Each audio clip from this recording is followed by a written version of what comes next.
시청자 여러분 안녕하십니까? 가장 빠른 종합 뉴스큐 시작합니다. 설 명절이 끝나고 사회적 거리 두기가 완화된 지 오늘이 사흘째인데요. 코로나19 확산세가 지금 심상치 않습니다. 신규 확진자 수가 38일 만에 다시 600명을 넘었고 영국발 변이 바이러스 감염자도 5명이 추가로 나왔습니다. 취재기자 연결합니다. 김종균 기자.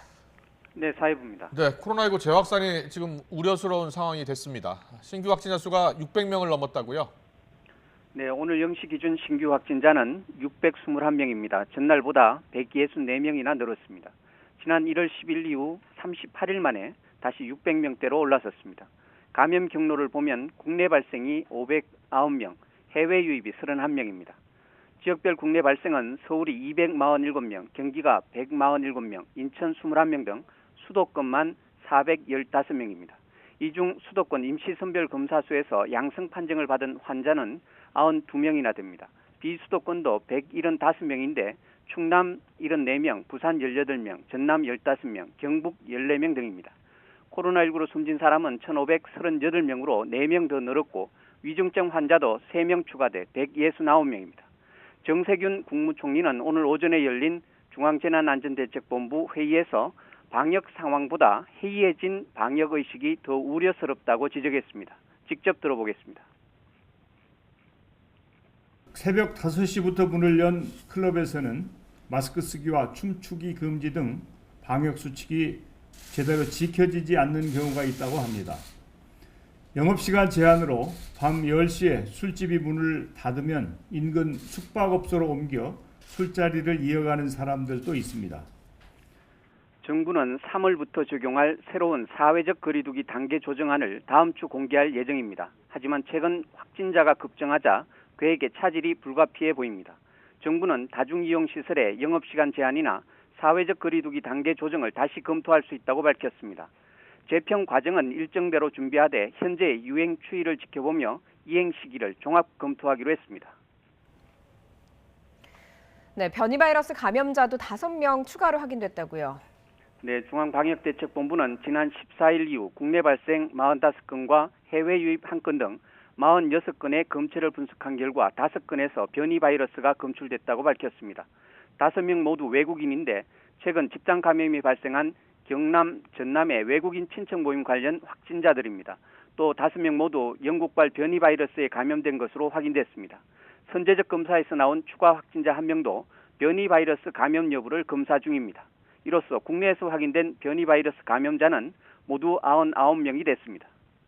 지금까지 사회부에서 YTN 김종길입니다. 남양주에 있는 플라스틱 제조 공장에서 코로나19 집단 감염이 발생했습니다. 13일 첫 확진자 발생 이후 114명이 추가로 감염됐는데 대부분 외국인 근로자인 것으로 확인됐습니다. 인근 공장 직원 1,200여 명도 코로나19 검사를 받고 있습니다. 현장에 나가는 취재기자 연결합니다. 김우준 기자. 네, 경기도 남양주 진건읍 공장 앞에 나와 있습니다. 네, 이 집단 감염 발생부터 알아보겠습니다. 공장 안에 있는 기숙사에서 이 확진자들이 많이 나왔다고요? 네, 그렇습니다. 집단 감염이 발생한 공장은 제 뒤로 보이는 철제 건물입니다. 오늘 아침부터 전면적으로 공장을 폐쇄를 했습니다. 기숙사는 이 공장 안에 내부 3층에 위치해 있습니다. 기숙사는 1인실과 2인실, 5인실 등 다양하게 구성되어 있고 이 직원들은 기숙사 안에서 식당과 화장실을 공동으로 썼던 것으로 확인이 됐습니다. 그래서 집단 감염이 발생한 것으로 보이는데요. 첫 확진자가 나온 건 지난 13일입니다. 공장에서 근무하는 캄보디아 국적의 외국인 근로자가 확진 판정을 받은 겁니다. 남양주시는 이후 공장 직원 170여 명에 대해 전수 검사를 시작했습니다. 직원들은 어제 오후부터 검사를 받았고 오늘 110여 명이 추가로 확진 판정을 받은 겁니다. 오늘 추가로 114명이 확진 판정을 받아 최초 확진자까지 포함하면 총 115명이 감염이 됐습니다. 내국인 9명을 제외한 106명 모두 외국인 근로자인 것으로 확인이 됐습니다. 외국인 근로자는 대부분 공장 내부 3층에 위치한 기숙사에서 공동 생활을 했습니다. 문제는 연휴 기간인데요. 설 명절 기간 이들은 기숙사를 나와서 인근 산업 담지뿐 아니라 남양주 시내 등을 자유롭게 돌아다닌 것으로 알려졌습니다. 네, 상황이 심상치 않은데 남양주시는 어떻게 대응하고 있습니까? 네, 남양주시는 지금 현재 뒤로 보면 임시 선별 진료소를 설치해서 운영을 하고 있습니다. 방호복을 입은 직원들을 볼 수 있는데요. 현재 인근에 있는 공장 직원들은 나와서 코로나19 검사를 같이 받고 있습니다. 이 확진 판정이 많이 나온 이 공장은 현재 산업단지 안에 위치해 있습니다. 진관 산업단지인데요. 산업단지는 14만 제곱미터 규모로 제조공장 50여 개 업체가 들어와 있습니다. 방역당국은 공장 50여 개, 직원 1,200여 명의 모두 전원 검사 대상자이며 검사 결과 추이에 따라 산업단지 전면 폐쇄도 고려한다고 하는 입장입니다. 경기도는 공장 내부 관계자들도 같이 조사를 하고 있습니다. 공장 내부로 들어간 역학조사관들은 공장 CCTV 등을 확인하며 감염자들에 대한 세부 동선 등을 파악하고 있습니다. 지금까지 남양주 진건읍 공장 앞에서 YTN 김우준입니다. 어제 전수검사 소식을 전해드린 곳이죠. 귀뚜라미 보일러 아산공장. 이 공장과 관련한 누적 확진자가 120명에 달하고 있습니다. 대형 컨테이너 같은 공장에서는 사무실 온풍기와 탈의실 등 곳곳이 바이러스에 오염돼 있었습니다. 취재기자 연결합니다. 이문석 기자. 네, 대전입니다. 누적 확진자가 벌써 120명입니다. 오늘만 20명이 추가된 거죠? 네, 맞습니다. 공장 직원과 확진자 가족을 중심으로 감염 사례가 계속해서 보고되고 있습니다. 말 그대로 폭발적인 집단 감염입니다. 공장 환경 검체 검사에서 원인을 추정할 만한 단서가 발견됐습니다. 생산 설비인 조립대 선반 손잡이, 작업장 온풍기, 탈의실 소파와 자판기 등 곳곳에서 바이러스가 검출된 겁니다. 일하고 쉬는 장소 모두 환기가 원활하지 않았던 것으로 조사됐습니다. 방역당국의 말을 빌리자면 공장은 밀폐된 커다란 컨테이너 같았습니다. 양승조 충남도지사의 말을 들어보겠습니다.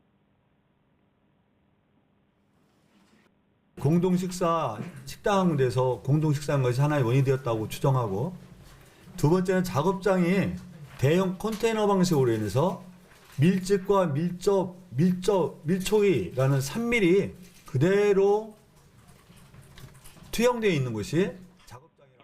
또 일부 직원들이 마스크를 제대로 착용하지 않고 작업한 사실이 확인돼 공장의 방역수칙 위반 사항을 조사하고 있습니다.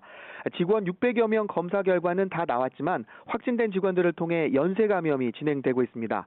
경북 청도와 대구 등지에서 직원과 접촉한 가족들이 확진되는 등 가족과 지인 확진자가 20명을 넘었습니다. 따라서 방역당국은 확진자를 통해 지역 감염이 일어나는 것을 차단하는 데 총력을 기울이고 있습니다. 직원들 거주지가 있는 천안과 아산 지역 선별진료소엔 감염을 우려하는 주민들의 검사 행렬이 이어지고 있습니다. 충청남도는 이번처럼 공장을 통한 대규모 집단 감염을 차단하기 위해 100인 이상 사업장에 대해 긴급 방역 점검을 벌이고 있습니다. 지금까지 대전에서 YTN 이문석입니다. 충북 진천군의 오리 가공 공장에서도 집단 감염이 발생했습니다. 진천군은 지난 15일 공장에서 2명이 양성 판정을 받은 뒤 직원 58명을 대상으로 한 전수검사에서 9명이 추가로 확진 판정을 받았다고 밝혔습니다. 백신 보급 확대를 위해 세계 각국이 노력하고 있는 가운데 미국은 백신 공급량을 크게 늘리기로 했습니다. 유럽의약품청은 사용 승인이 신청된 존슨앤드존슨 백신을 신속하게 처리하기로 했습니다. 김진호 기자입니다. 미국 정부는 코로나19 백신 공급 확대를 위해 적극적입니다. 바이든 대통령은 취임 100일 안에 1억 회분의 백신을 공급하겠다고 공약했고, 이를 지키기 위해 백신 업체들을 독려하고 있습니다. 백악관은 현지 시간 16일 매주 1,350만 회분의 백신을 공급한다고 발표했습니다. We're increasing the vaccine supply to 13.5 million doses per week that will go out to states. This is a 57% increase from the amount states received when the president was inaugurated. 백악관은 또 약국에 보내는 백신을 2배로 늘려 이번 주에 200만 회분을 보낸다고 밝혔습니다. 유럽에서는 새로운 백신 판매 승인 신청을 신속히 처리해 백신 공급을 늘릴 예정입니다. 유럽의약품청 EMA는 현지 시간 16일 미국 제약사 존슨앤드존슨이 코로나19 백신에 대한 조건부 판매 승인 신청을 했다고 밝혔습니다. EMA는 이 백신에 대한 평가를 통상적인 일정보다 서두르게 했다면서 승인 여부에 대한 결론은 빠르면 다음 달 중순쯤 발표할 수 있다고 설명했습니다. 승인 여부에 대한 결론이 신속하게 나올 수 있는 것은 이미 단계적 검토 진행 과정에서 존슨앤드존슨 백신에 대한 데이터를 일부 검토했기 때문이라고 EMA는 설명했습니다. EMA가 백신에 대한 판매 승인 권고를 하면 EU 집행위가 최종 결정을 내립니다. 존슨앤드존슨의 코로나19 백신이 승인되면 EU 내 승인된 네 번째 코로나19 백신이 됩니다. 앞서 EU 집행위는 EMA의 권고에 따라 미국 제약사 화이자 독일 바이오엔테크, 미국 모더나, 다국적 제약사 아스트라제네카가 각각 개발한 코로나19 백신의 EU 내 조건부 판매를 승인했습니다. YTN 김진호입니다. 코로나19의 유행이 길어지면서 의료진이 지금 거의 탈진 상태라는 소식 계속 전해드리고 있는데요. 오늘 국회 앞에서 보건의료산업노조가 인력 보강 등 대응책 마련을 촉구했습니다. 청와대 앞에선 16일째 농성을 이어가고 있습니다. 특히 곧 진행될 백신 접종에도 많은 의료진이 필요한 상황이어서 걱정이 많습니다. 이선희 보건의료노조 부위원장 연결해서 이야기 들어보겠습니다. 위원장님 나와 계시죠? 네, 안녕하십니까. 보건의료 부위원장 이선희입니다. 네, 오늘 보건의료산업노조가 국회 앞에서 기자회견을 하셨는데 구체적으로 어떤 요구들을 하셨습니까? 네, 코로나19 환자의 중증도별 그리고 환자의 기저질환별로 대응 인력 기준의 가이드라인을 마련하라는 것과 공공의료기관의 정규직 정원을 확대하고 그 추가된 인력에 대한 인건비를 지원해달라는 요청을 했습니다. 그리고 보건의료 노동자들에게 형평성 있는 지원 체계를 마련해서 생명안전수당과 같은 그런 수당을 지급해달라는 요청 등을 했습니다. 지금 요청하신 내용들을 보니까요, 좀 어려움이 현장에서 크셨던 것 같습니다. 정부 입장에서 뭐 파견 인력도 배치하고 대책을 내놓긴 했는데 큰 도움이 안 됐습니까? 네. 신규 간호사이거나 아니면 유휴 간호사로 일했던 간호사들이 대부분 파견을 많이 되었고요. 그분들이 3주 정도만 일을 하면 계속 바뀌는 상황이라서 기존에 있던 인력들이 3주마다 새로운 인력에 대한 교육을 해줘야 되고 또 그분들이 바뀌면서 일을 제대로 배우기 전에 바뀌기 때문에 기존에 있던 인력들이 더 일을 하게 되고 그런 악순환이 계속 반복되고 있었습니다. 그랬군요. 알겠습니다. 그리고 이 파견 인력과의 급여 차이 이 부분에 대해서도 문제를 제기하셨다고 했는데요. 실제로는 얼마나 또 차이가 나고 또 어떤 보상책이 필요할까요? 네, 기존에 있던 인력들이 월급을 한 250만 원 정도 받는다고 하면 파견 인력은 그에 한 두세 배 이상 되는 1,800만 원 한 해까지 한다고 10만 원이 넘어가는 급여를 받습니다. 그래서 그렇게 파견되는 인력보다는 그 돈으로 정규직 직원을 채용한다라고 하면 그분들을 제대로 교육해서 지속적으로 근무할 수 있는 인력을 줘야 된다라고 생각합니다. 알겠습니다. 그 지금 부위원장님이 올해 초까지 경기의료원 의정부병원에서 근무를 하셨다고 들었습니다. 병원에 있으면 얼마나 많은 코로나19 환자가 치료를 받고 있습니까?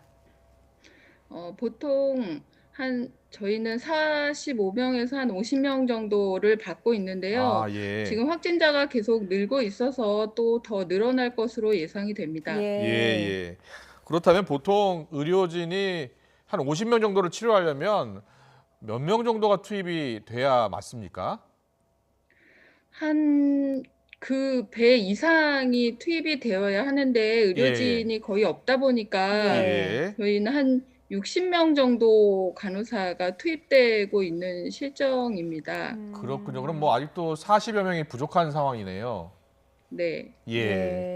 지금 적은 인원이 많은 환자들을 보고 있다 보니까 환자들 입장에서도 어려운 부분이 있을 수 있을 것 같고요. 또 의료진 입장에서도 힘든 부분이 참 많을 것 같습니다. 어떤 부분이 가장 힘드셨는지요?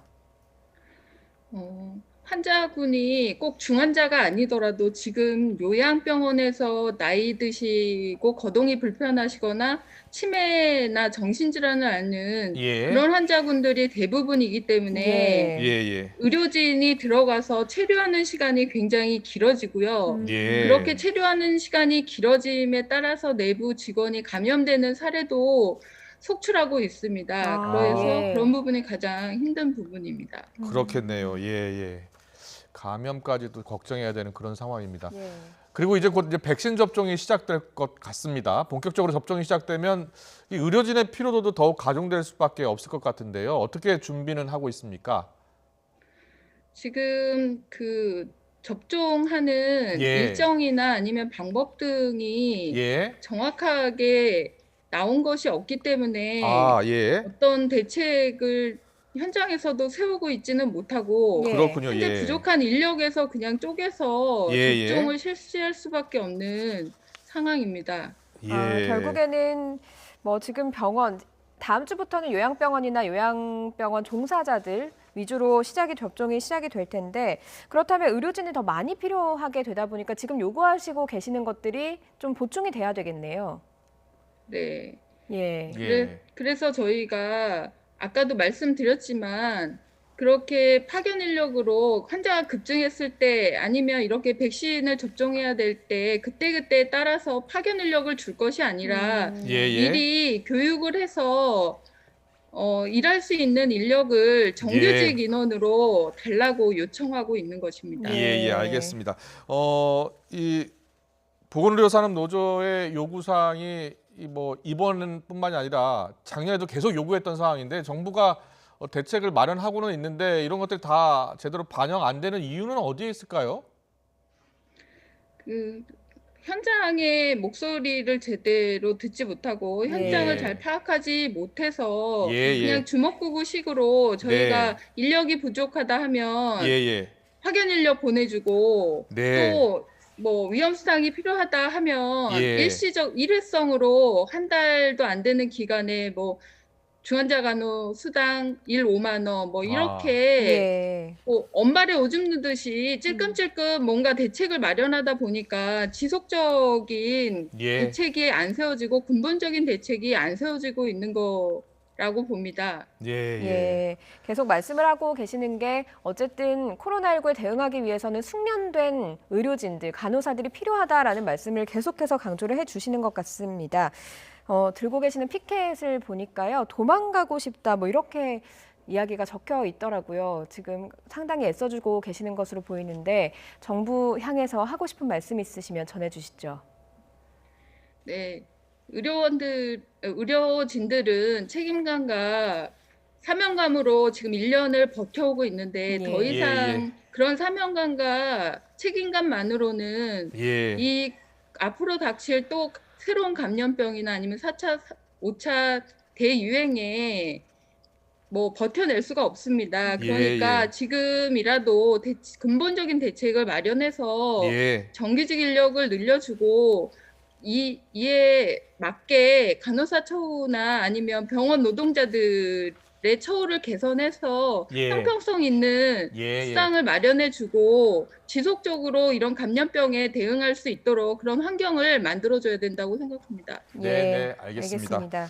현장의 목소리가 잘 반영된 정책, 대책을 세워야 한다고 계속 강조하고 계십니다. 정부가 탁상행정 이런 대책 세우면 현장에서 정말 저렇게 힘듭니다. 정부가 제대로 된 대책 세워주시기 바랍니다. 이선희 부위원장과 함께했습니다. 잘 들었습니다. 고맙습니다. 감사합니다.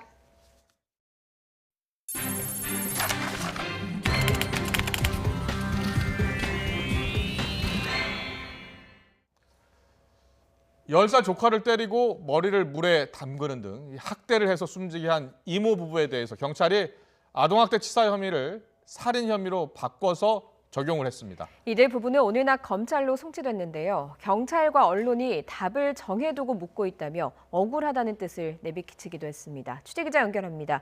홍민기 기자. 네, 사회부입니다. 네, 10살 조카를 숨지게 한 이모 부부에 대해서 살인죄를 적용했다고요? 네, 그렇습니다. 사건을 수사하고 있는 경기 남부경찰청은 오늘 오전 10시 기자간담회를 열고 수사 상황을 발표했습니다.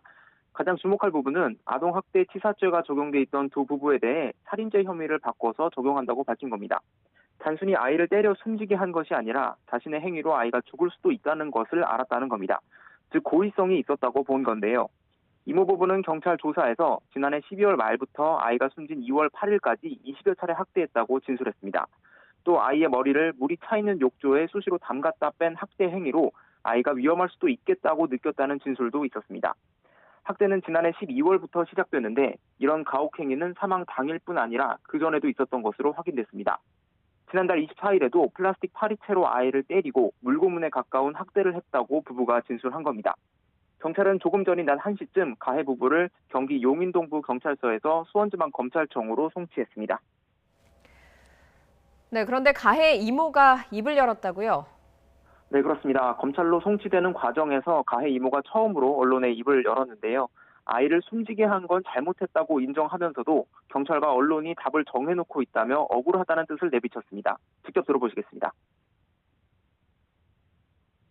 사실이 아닐 수도 있는 거고 그냥 내 기자님들도 형사님들도 너무 정해놓고 자꾸 질문을 하시는 것 같아요.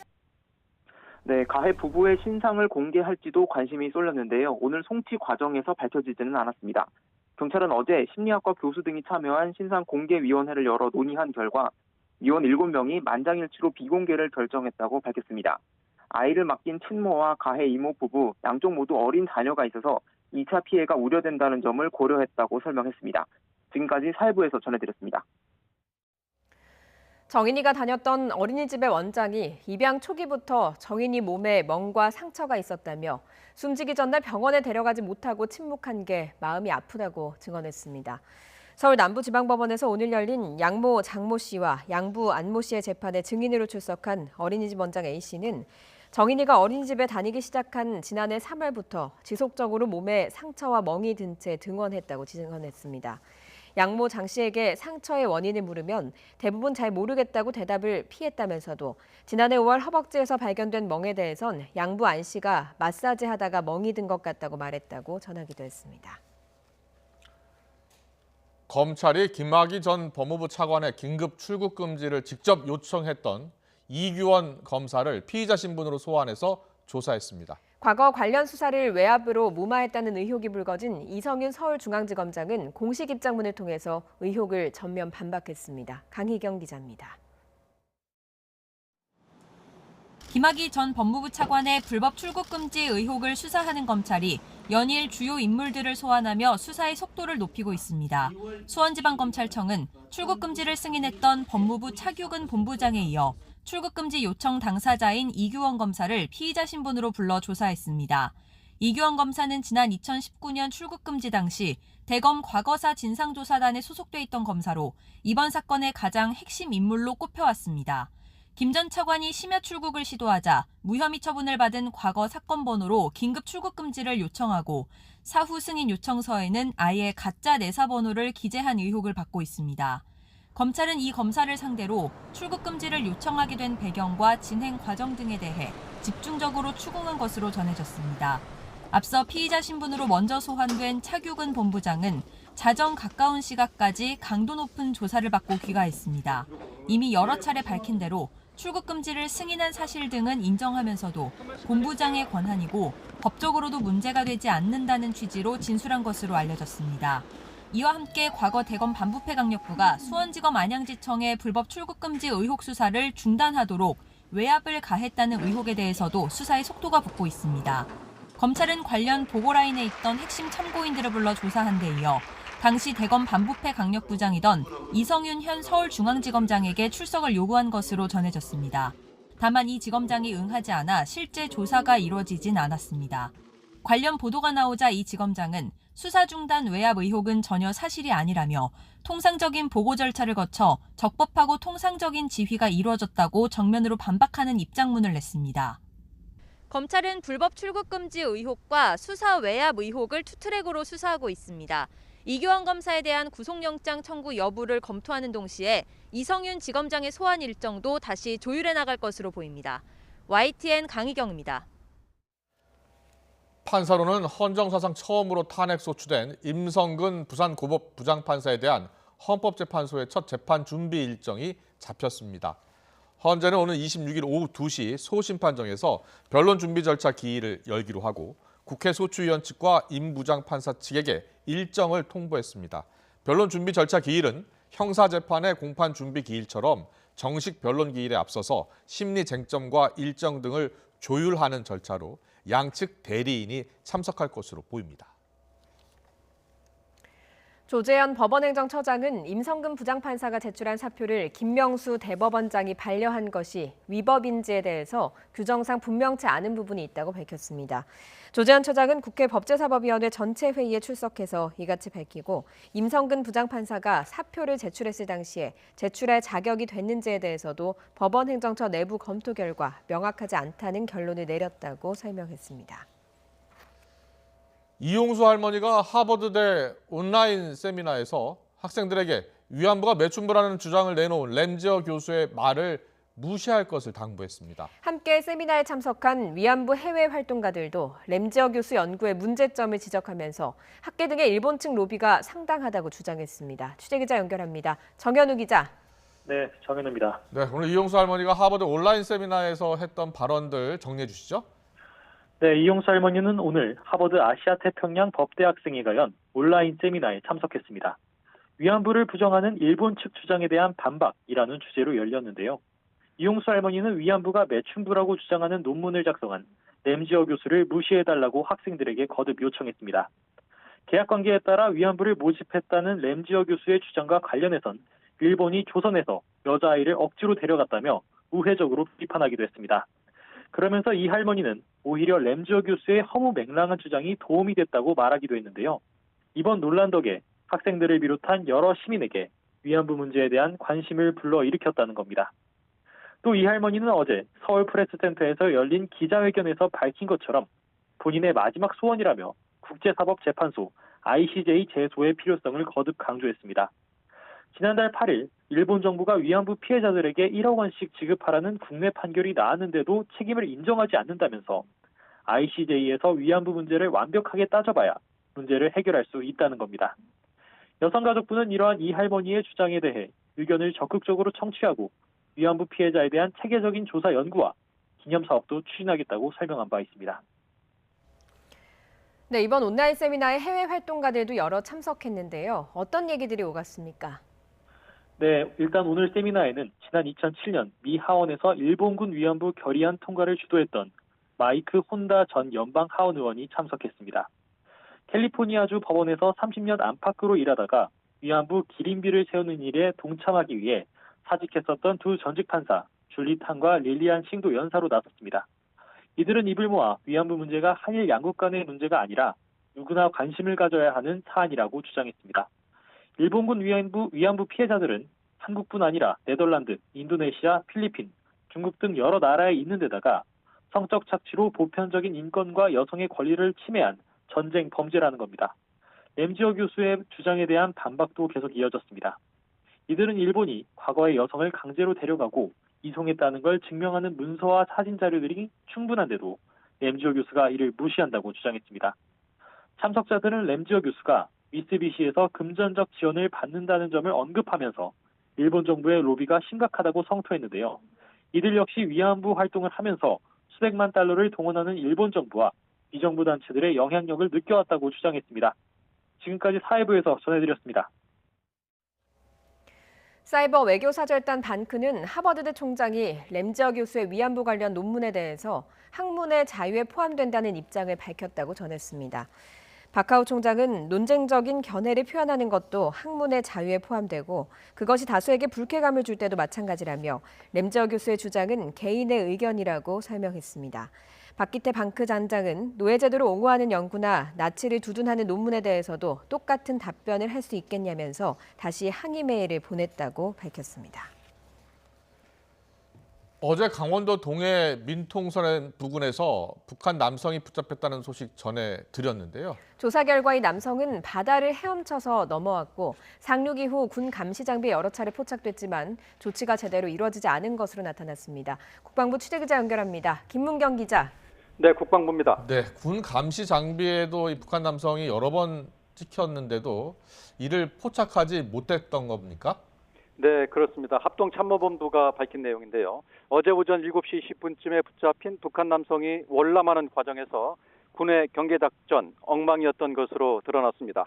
합참은 이 남성의 오리발과 잠수복을 발견했다며 바다를 헤엄쳐 고성 통일전망대 부근 배수로를 통해 넘어온 것으로 보인다고 밝혔습니다. 그런데 이 남성이 처음 포착됐다고 알려진 곳은 통일전망대에서 수 킬로미터 더 남쪽에 있는 민통선 검문소 일대였습니다. 이때 시간이 새벽 4시 20분이었고 이후 3시간 만인 7시 20분쯤 이 남성의 신병을 검문소 부근에서 확보했는데요. 고성 통일전망대에서 민통선 검문소인 제진검문소 부근까지 도로를 따라 내려오는 동안 아무런 제지를 받지 않은 것으로 보입니다. 이 도로는 민간인의 도보 이동이 금지된 구역입니다. 특히 이 남성이 바다에서 해안으로 상륙한 뒤 통일전망대 부근 배수로를 통해 빠져나왔다고 밝혔는데요. 군 관계자는 배수로 차단 시설이 훼손된 것을 확인했다고 밝혔습니다. 군 당국은 북한 남성이 여러 차례 군 감시 장비에 포착됐지만 아무런 조치가 취해지지 않았다고 밝혔습니다. 군은 조사 결과에 따라 엄중하게 조치하겠다고 강조해 이번 사태의 심각성을 내비쳤습니다. 귀순 의사를 밝힌 북한 남성이 입고 온 잠수복은 고무 재질의 모구리 형태이며 군인이 아닌 민간인으로 추정되는 것으로 전해졌습니다. 지금까지 국방부에서 YTN 김문경입니다. 정부 여당이 4차 재난지원금의 지급 규모를 놓고 본격적인 협의에 들어갔습니다. 민주당은 최소 20조 원대 추가 경정 예산 편성을 주장하는 반면 정부는 12조 원 선을 제시한 것으로 알려져서 양측의 줄다리기가 예상됩니다. 국회로 가보겠습니다. 부장원 기자. 네, 국회입니다. 네, 오늘 당정이 실무 협의를 가진 거죠? 네, 그렇습니다. 더불어민주당과 정부, 청와대는 오늘 국회에서 실무 협의를 열고 4차 재난지원금 지급을 위한 구체적인 논의에 착수했습니다. 관건은 지원금 지급 규모와 그에 따른 추경 편성 규모일 텐데요. 일단 협상 테이블은 열렸는데 지원 규모에 대한 민주당과 정부 사이 인식 차이가 뚜렷한 상황입니다. 홍남기 경제부총리는 지난 1일 비공개 고위 당정협의회에서 초안으로 12조 원을 제시한 것으로 알려졌습니다. 반면 넓고 두터운 지원을 공언한 민주당은 20조 원을 하한선으로 보고 있습니다. 노점상이나 특수고용 노동자들까지 지원하려면 9조 3천억 원 규모였던 지난 3차 지원금 수준으론 어렵다는 겁니다. 여기다 이번 추경에는 코로나19 백신 확보와 일자리 예산까지 포함할 방침이어서 큰 폭의 증액이 불가피할 것으로 보입니다. 민주당 김종민 최고위원은 오늘 TBS 라디오 김어준의 뉴스공장에 나와 최소 20조 원 이상 필요하다는 게 당의 입장이라고 밝혔습니다. 나라 곡간 사정을 고려한 정부와 지원 확대를 촉구하는 여당 사이에 줄다리기가 벌어질 전망입니다. 민주당은 늦어도 다음 주까지는 논의를 마무리 짓고 3월 초에는 국무회의에서 추경안을 의결해야 한다는 입장인데요. 당정이 열흘 남짓 남은 기간 최종 합의를 이뤄야 하기 때문에 촉박한 상황입니다. 이런 가운데 문재인 대통령은 모레 민주당 지도부와 간담회를 갖고 경제 현안을 논의하기로 한 만큼 이 자리에서 당정 간 합의의 실마리를 찾을 수 있을지 주목됩니다. 반면 국민의힘은 여당의 사법부 장악 공세를 이어가고 있다고요. 네, 국민의힘은 거짓 해명 논란에 휩싸인 김명수 대법원장의 사퇴 압박에 총력을 기울이고 있습니다.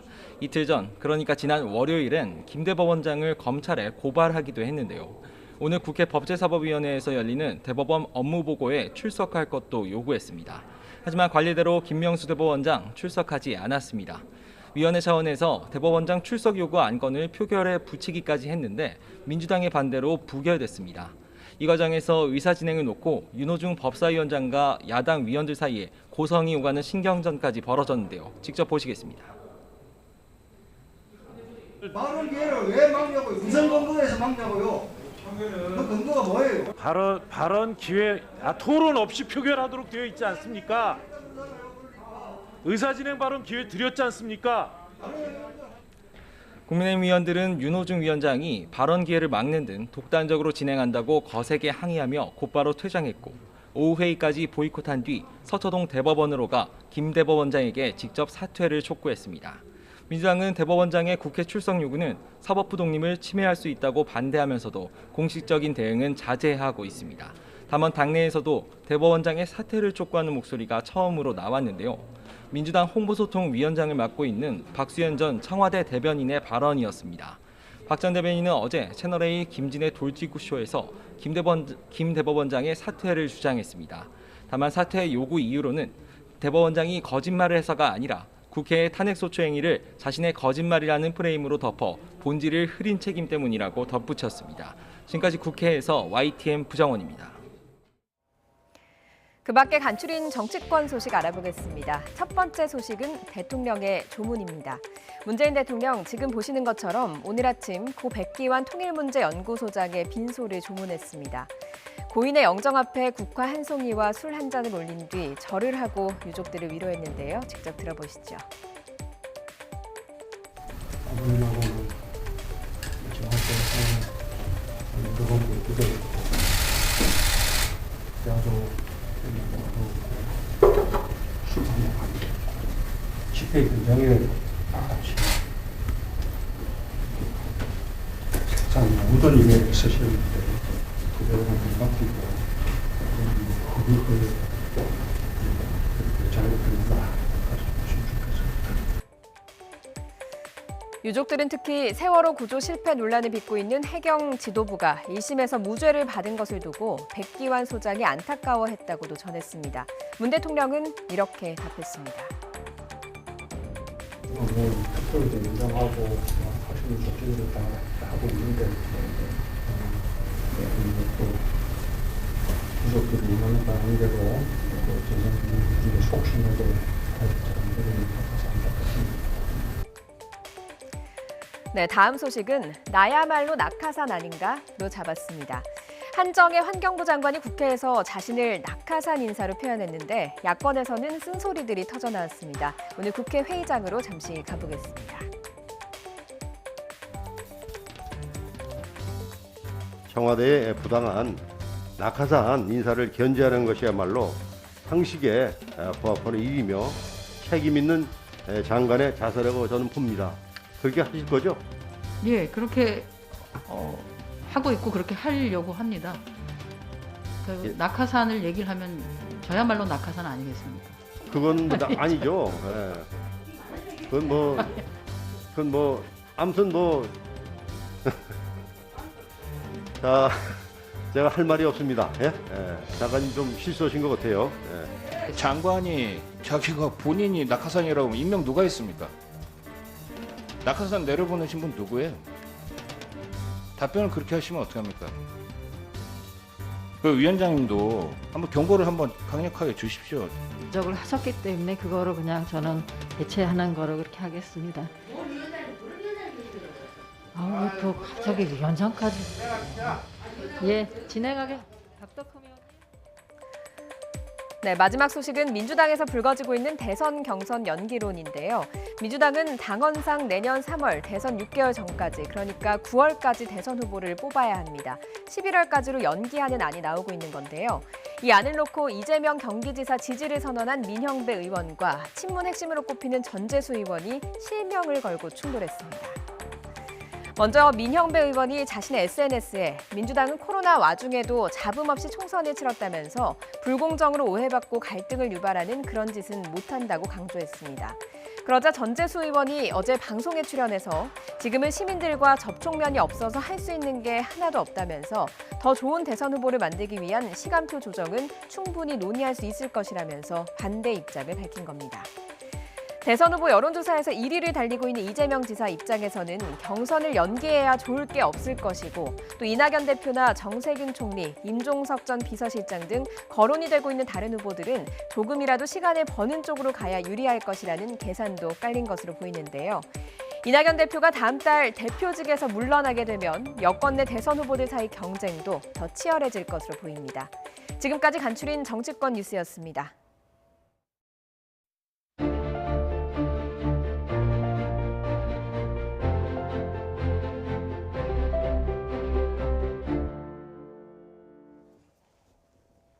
청와대가 신현수 민정수석의 사의 표명과 문재인 대통령이 만류한 것이 모두 사실이라고 확인을 해줬습니다.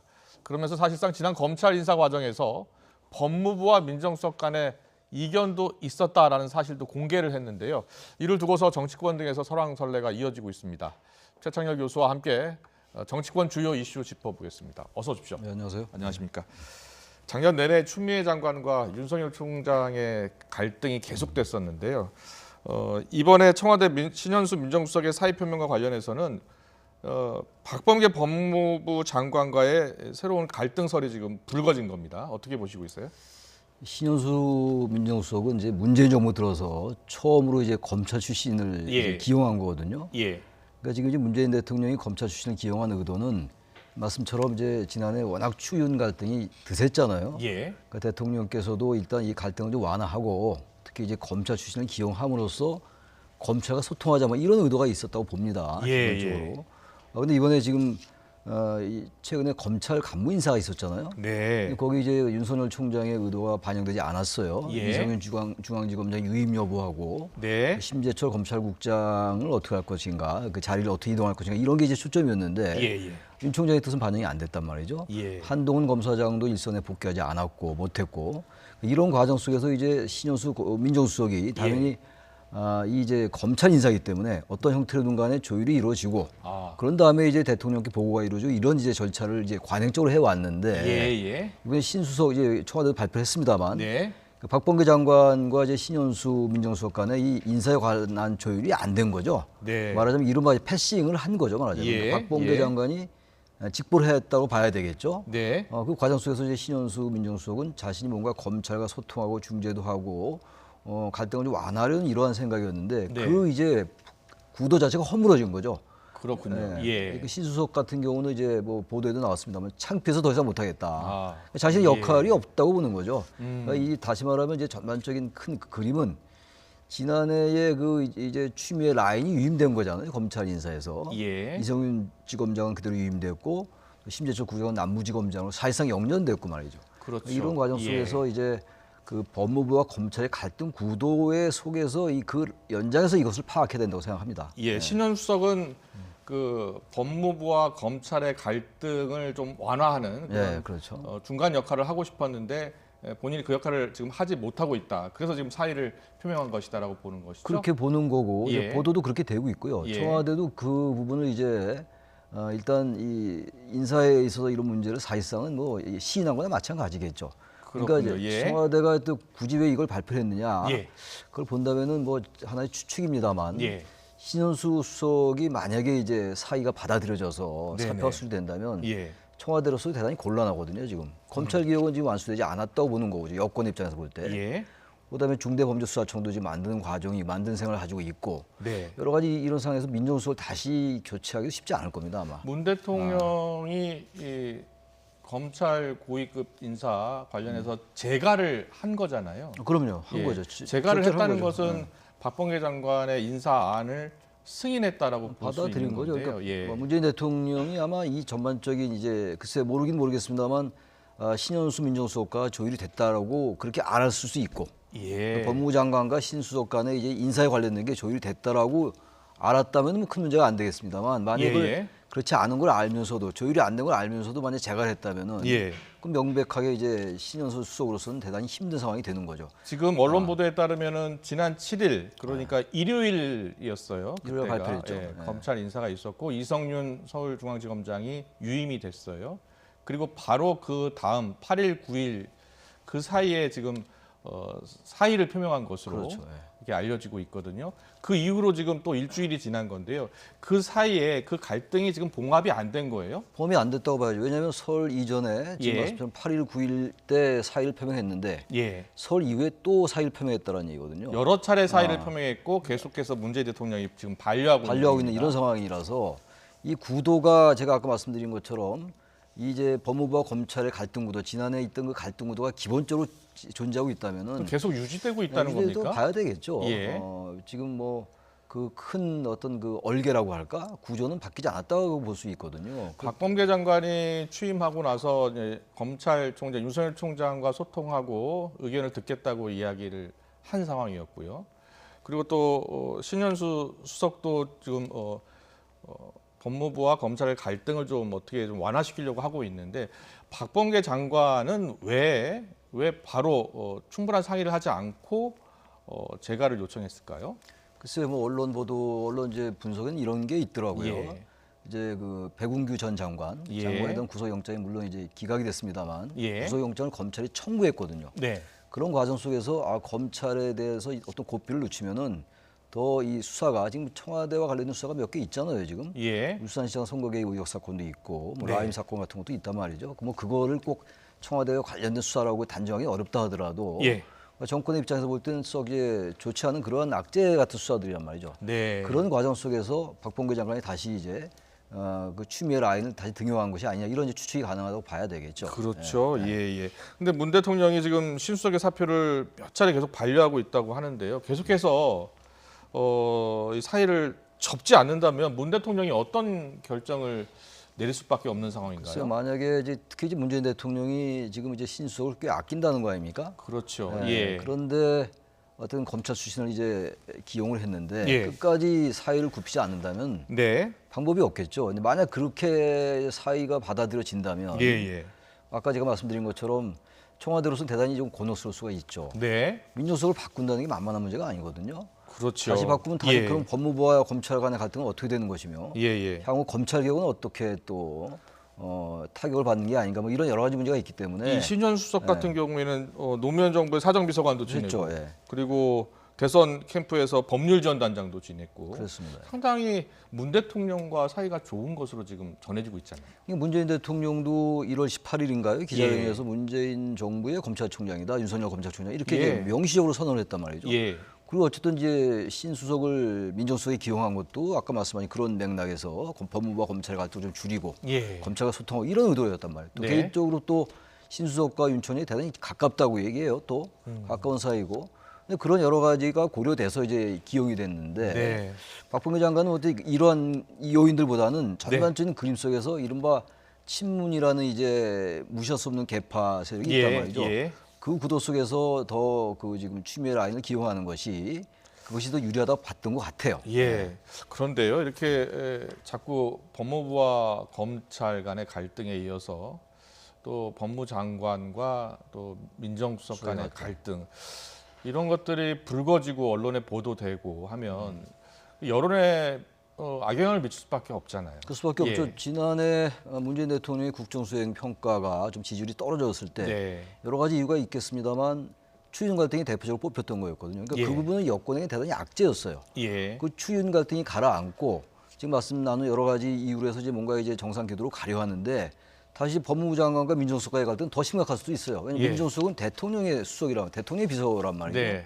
그렇다면 이 구도가 간다면은 여권으로 볼 때는 대단히 이거 굉장히 힘든 상황이 될 수밖에 이번에도 없죠. 문 대통령이 좀 적극적으로 나설 필요가 있을까요? 저는 이런 상태가 계속되는 건 바람직하지 않다. 여권에는. 그러니까 이런 부분들은 지금 뭐 여러 가지 보도가 계속 나오고 있잖아요.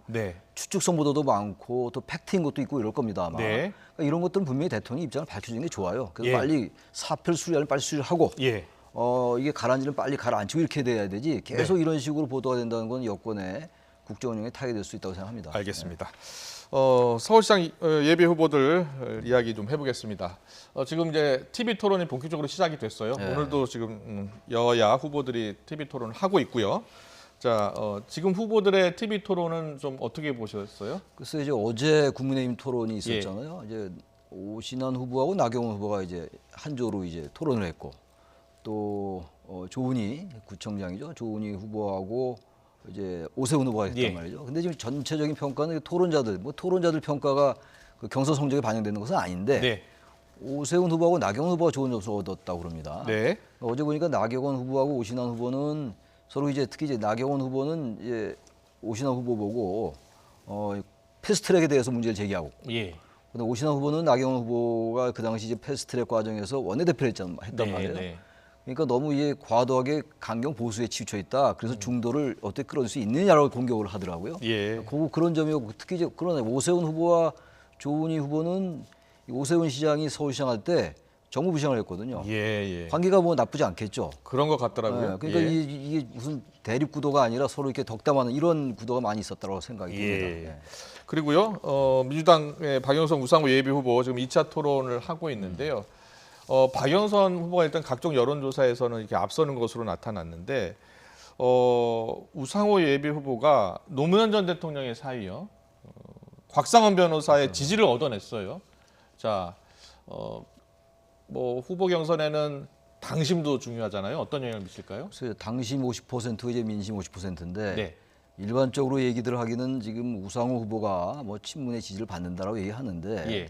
지금 어쨌든 추세는 박영수 후보가 유리한 것만 분명해 보입니다. 어쨌든 간에. 예. 근데 뭐 노무현 전 대통령 사위를 만나서 그 곽 변호사가 지지를 표명했다고 해가지고 뭐 당심이 확 쏠리거나 이러진 않을 것 같아요. 예. 또 친문과 친노와의 미묘한 차이도 있고 그러기 때문에 뭐 이러한 부분이 글쎄 모든 게 이제 종합돼서 나타나는 게 이제 선거의 결과긴 합니다. 경선 예. 결과긴 하더라도 이런 것들이 결정적 변수로 작용한다고 보는 건 좀 무리가 아니냐 이렇게 생각합니다. 알겠습니다.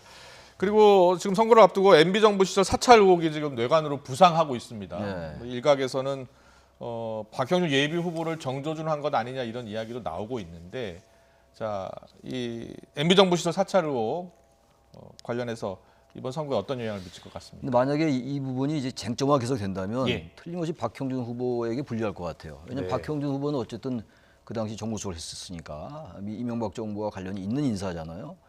또 하나가 이제 이게 완전히 쟁점화가 돼가지고 지난 문재인 정부 초반에 예. 적폐 수사의 개념으로 간다면 이건 뭐 분명히 야권에 불리한 거죠. 네. 근데 이제 이 지금 2014년도 1월 달인가요? 국정원법이 개정이 됐습니다. 예. 그 전에 이른바 아이오라고 해가지고 기관에 네. 그 담당관도 있었어요. 예. 아이오가 계속 있었단 말이에요. 다 우리 아는 사실 아닙니까? 국회도 있었고 언론사도 출입을 했고 이랬단 말이죠. 예. 그러한 부분들의 연장선에서 이제 이런 불법 사찰이 나온 것 같은데 네. 지금 모르겠어요. 이제 국정원은 이제 확인할 수 없는 거죠. 왜냐하면 이게 잘못 얘기했다가 공개하면은 개인정보보호법에 위반되는 것이기 때문에 예. 어떤 여야가 이것을 이제 살피기 위한 법은 만들 필요가 있다고 보는데 예. 일단 제기가 됐으니까 이걸 무슨 정치 공작이라고 마냥 얘기하기도 어렵게 됐어요. 네. 제기가 된 상태이기 때문에 제기가 됐다면 규명진상 해야 되겠죠. 예. 그러니까 이것도 야권도 너무 이거를 정치 공작이라는 프레임으로 하지 말고 네. 야권은 그렇게 볼 수 있어요. 이게 네. 뭐 이제 어제 오늘 일이 아닌데 왜 이제 와서 그동안 4년이나 지났는데 왜 이제 와서 선거 앞두고 얘기하냐 예. 라고 야당이 분명히 얘기할 수 있다 하더라도 예. 이미 제기된 문제를 어떻게 그렇게까지 갈 수 있겠느냐. 그러니까 진상규명을 하자고 오히려 적극적으로 나서는 게 그 여야가 합의해서 법안 만들어가지고 공개하는 게 낫지 않겠나 이렇게 생각합니다. 알겠습니다. 여야가 지금 뭐 합의 처리하겠죠. 예. 이재명 경기지사 이야기 해볼게요. 기본소득에 대해서 국민의힘 김세현 전 의원이 뭐 화장품 샘플 수준 아니냐, 너무 좀 금액이 작다 이렇게 이야기했더니 이 지사가 바로 받아쳤습니다. 오리 너구리 이렇게 이야기를 했거든요. 오리와 너구리만 아는 사람은 오리 너구리를 믿기 어렵다 이러면서 사실 비판을 한 겁니다. 비판한 거죠. 예, 어떻게 보셨어요? 지금 이제 월 41,600원? 그게 이제 1년에 50만 원을 이제 지급한다면 이제 월 그 정도 수준이 돼요. 그걸 김세현 전 의원이 비판한 거거든요. 네네. 화장품 샘플을 그걸 화장품은 화장품인데 네. 그 화장품일 수 있냐 이런 비판이란 말이에요. 예. 거기서 지금 말씀처럼 이제 이 지사가 이렇게 반박을 한 건데 저는 이 부분은요. 기본소득 문제는 어쨌든 우리 사회에 던져진 하나의 전 쟁점이라고 봐요. 네. 하나의 의제이기 때문에 이 지금 기본소득이라는 의제가 지금 여권 주자 내에서도 미묘하게 갈리고 있잖아요. 이 지사가 기본소득이라는 정체성을 계속 가지고 가고 있으니까. 다른 주자들은 반대하고 있고. 네. 민주당도 이걸 대선과 자꾸 연결시키고 야당도 마찬가지고. 근데 어쨌든 간에 뭐 그런 의제가 선거와 전혀 무관할 수 없다 하더라도 기본소득이라는 새로운 개념이 한국 사회 보편복지와 어떻게 연결되는 것인지. 그야말로 정말 인간이 기본 생활을 할 수 있는 정도의 수준을 맞추는 정도의 기본소득인 것인지 여러 가지 쟁점들이 있어요. 찬반이 있을 수가 있는데 마냥 반대할 것도 아니고 마냥 찬성할 것도 아니라고 생각합니다.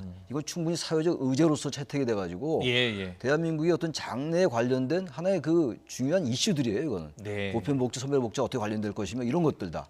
이렇게 가야지 지나치게 정치권의 하나의 정쟁화되는 도구로 되는 거 이건 바람직하지 않다고 생각합니다. 네, 아마 내년 대통령 선거까지 기본소득을 갖고 여러 가지 논란 공방이 있을 것 같습니다. 오늘 정치권 이슈는 여기까지 듣겠습니다. 최창렬 교수와 함께했습니다. 잘 들었습니다. 네, 고맙습니다.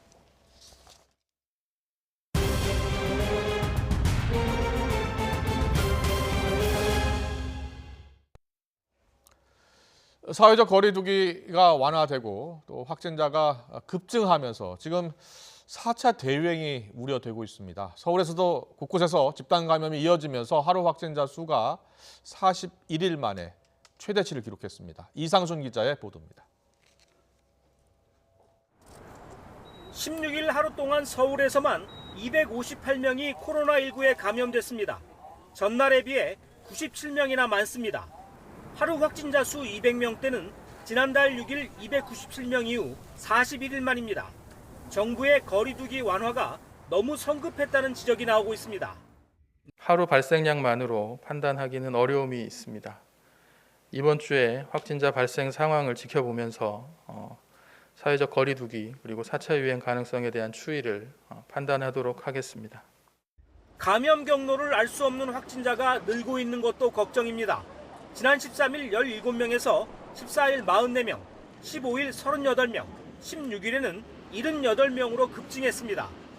집단 감염 중에서는 용산구 순천향대병원 관련 확진자가 22명이 추가돼 17일 0시 기준 누적 140명이 됐습니다. 지난 14일 수강생 1명이 처음 확진된 송파구 보습학원에서는 15일까지 5명, 16일 12명이 추가로 확진됐습니다. 해당 학원에서는 외부 환기가 어려운 밀폐된 강의실에서 학생들이 수업을 받으며 장시간 머무른 것으로 파악되었습니다.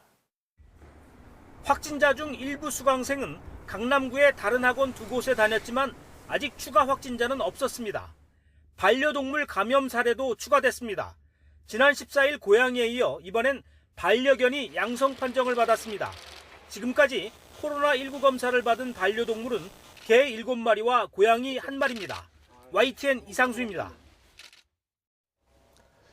집단 감염이 속출하고 설 연휴 감염까지 늘어나면서 지금 신규 환자가 600명대로 늘어났습니다. 유행이 재확산 국면으로 지속된다면 다음 달부터 적용할 예정이던 사회적 거리두기 체계 개편 일정에도 영향을 줄 것으로 보입니다. 한영규 해설위원과 함께 짚어보겠습니다. 어서 오세요. 어서 오십시오. 예.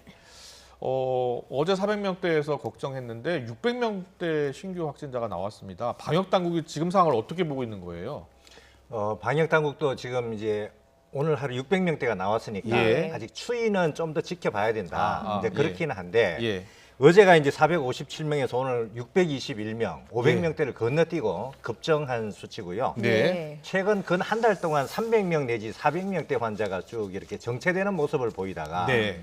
갑자기 급증했다 이렇게 볼 수 있고요. 예.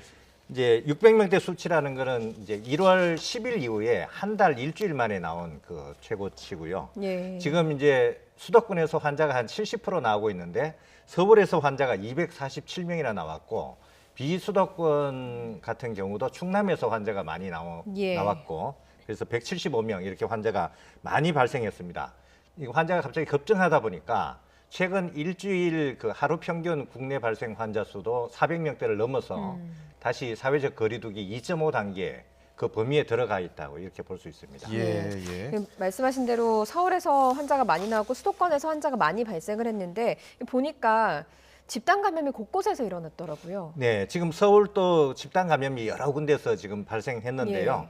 지금 이제 순천향대 서울병원 그리고 한양대 병원에서 추가 감염자들이 계속 나와서 누적 환자들은 각각 뭐 140명, 109명 이렇게 굉장히 늘어나고 있고요.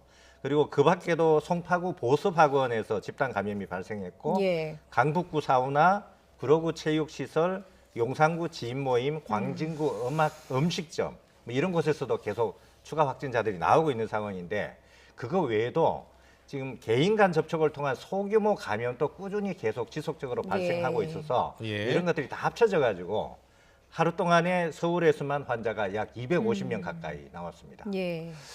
지금 어제 저희가 보일러 공장에서 대규모 집단 감염 나왔다고 전해드렸는데 오늘 보니까 남양주 플라스틱 제조 공장에서도 집단 감염이 나왔어요. 공장에서 집단 감염이 계속 발생하고 있는데 어떤 이유 때문일까요? 아무래도 이제 공장이다 보니까 그 작업하는 그 환경이라든가 또 이제 남양주 같은 경우는 기숙사 생활이라든가 이런 게 영향을 준 것으로 보입니다.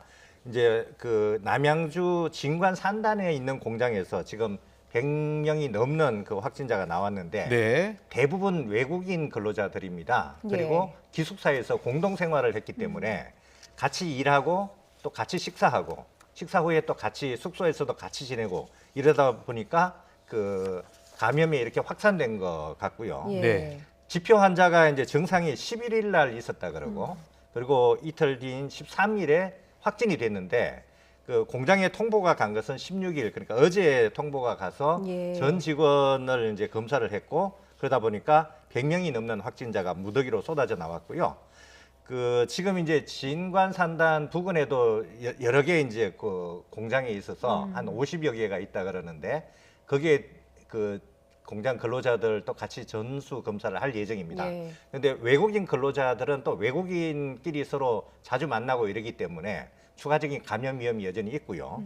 그리고 이제 아산 보일러 공장은 전형적인 산밀 환경, 그러니까 환기가 잘 안 되는 밀폐된 곳에서 또 여러 사람이 많이 모여서 밀집해서 밀접한 접촉을 한 그런 환경에서 근무를 했고요.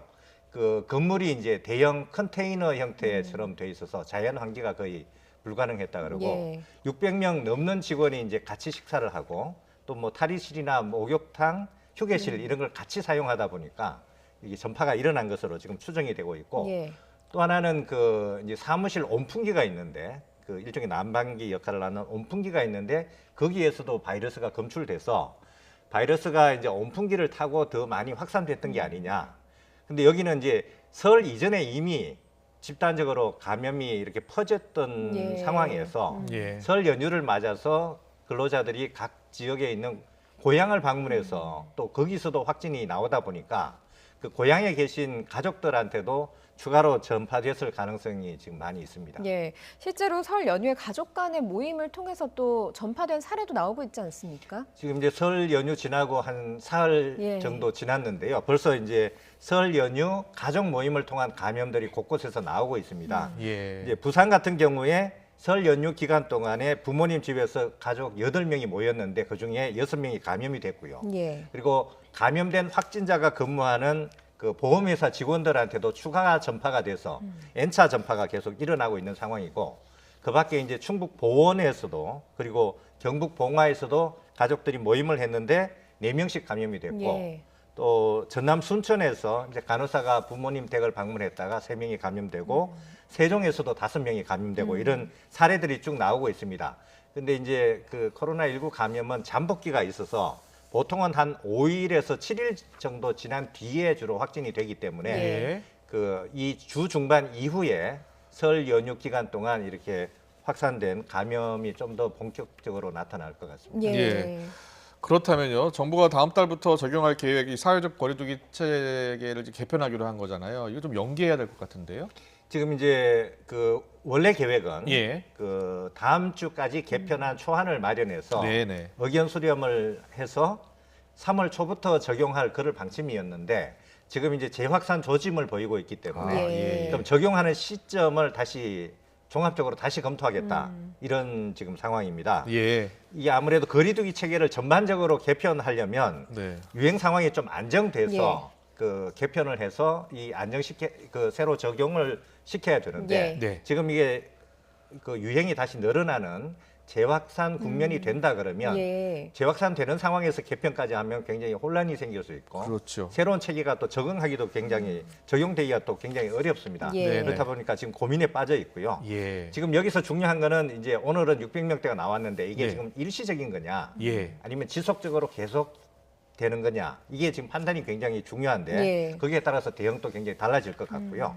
만일 이제 지속해서 확산된다 그러면 지금 이제 영업시간 제한을 좀 완화했고 거리두기 단계도 낮췄던 것도 다시 그 검토할 수밖에 없다 하는 그런 입장입니다. 지금 이제 일주일 평균 하루 환자가 지금 400명 넘었는데 오늘 이제 하루 이제 그렇게 발생한 게 일주일 평균이 앞으로도 계속 이어져서 일주일 이상 지속되거나 뭐 2주 이렇게 이어진다 그러면 그 거리두기 개편 체계 개편하는 적용하는 시점 또 뭐 영업시간 제한 완화를 다시 강화할지 또는 거리두기 단계를 다시 올릴지 이런 등등이 이제 검토가 될 것 같습니다. 네, 알겠습니다. 지금 거리두기 단계가 완화된 지 며칠 만에 600명까지 지금 올라와서요. 상당히 걱정스럽습니다. 모두 다 다시 한번 방역수칙 잘 지켜주셔야겠습니다. 지금까지 한영규 해설위원과 함께했습니다. 잘 들었습니다. 고맙습니다.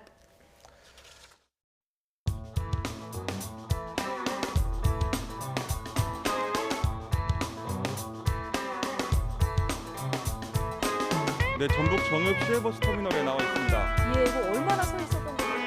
한 5분, 10분 정도 서 있었는데 눈이 좀 상당히 많이 내리고 있습니다. 얼굴로 눈발이 계속 때려서 눈을 좀 뜨고 있기가 힘든 정도입니다. 날씨가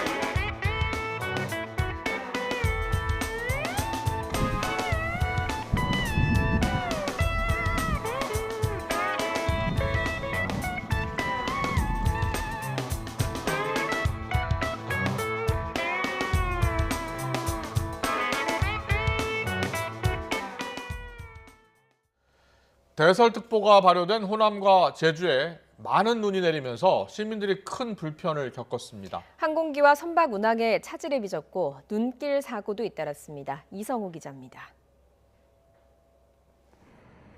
도심이 온통 하얀 눈으로 뒤덮였습니다. 중장비를 동원해 도로에 쌓인 눈을 치워보지만 계속 내리는 한방눈으로 치운 자리에 다시 눈이 쌓입니다. 시민들은 털모자와 외투로 몸을 감싸고 종종 걸음으로 다니고 상인들은 가게 앞 눈 치우기에 여념이 없습니다. 도로를 달리는 차량은 혹시라도 미끄러질까 거북이 걸음을 했습니다. 한참 걸렸어요. 여기 오느냐고요. 15분 걸리는데요. 많이 걸렸어요. 한 30분 넘게 걸렸어요. 추운 날씨와 얼어붙은 도로 때문에 대중교통을 기다리는 시민도 불편을 겪었습니다. 교통이 아무도 차가 안 다니고 그런 게 더 불편하죠. 지금 버스 얼마나 기다리셨어요? 한 1시간 기다렸는가 봐요. 눈길 사고도 잇따랐습니다. 전남 나주시 무안 광주 고속도로에서는 3중 추돌 사고가 났습니다. 화물차가 가드레일을 들이받고 멈춰섰는데 그 뒤를 트럭과 사료 운반 트럭이 잇따라 들이받아 3명이 다쳤습니다. 전북 남원시 순천 완주 고속도로 남원분기점 인근에서는 화물차가 작업 중이던 제설차를 뒤에서 들이받아 화물차 운전자가 숨졌습니다. 대설특보로 하늘길과 바닷길도 막혔습니다.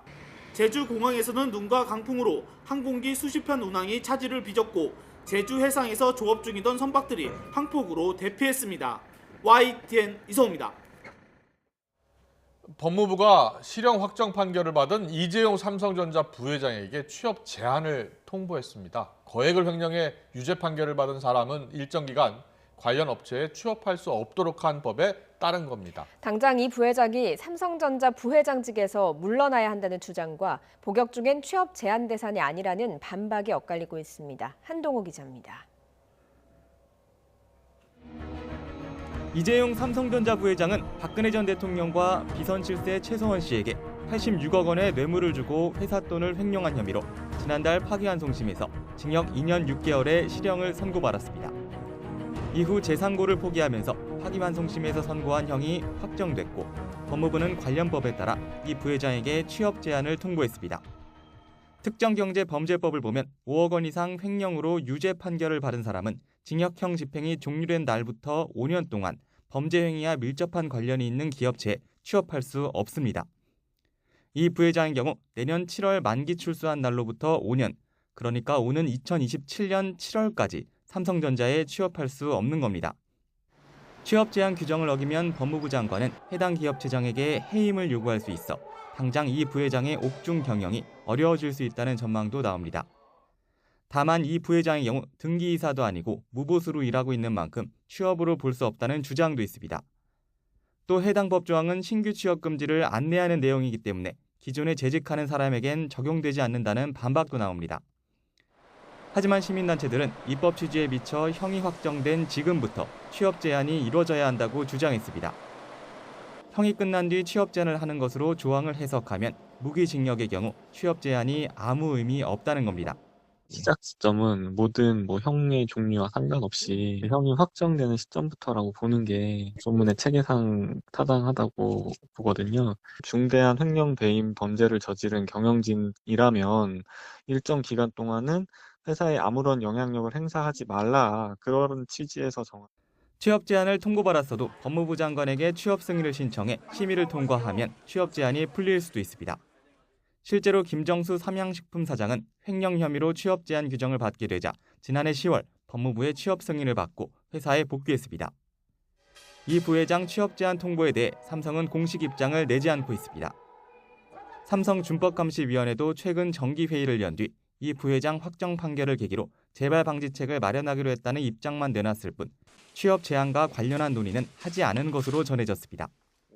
법무부는 이재용 부회장이 취업 승인을 신청하면 심의 절차에 따라 조치할 계획이라는 입장입니다.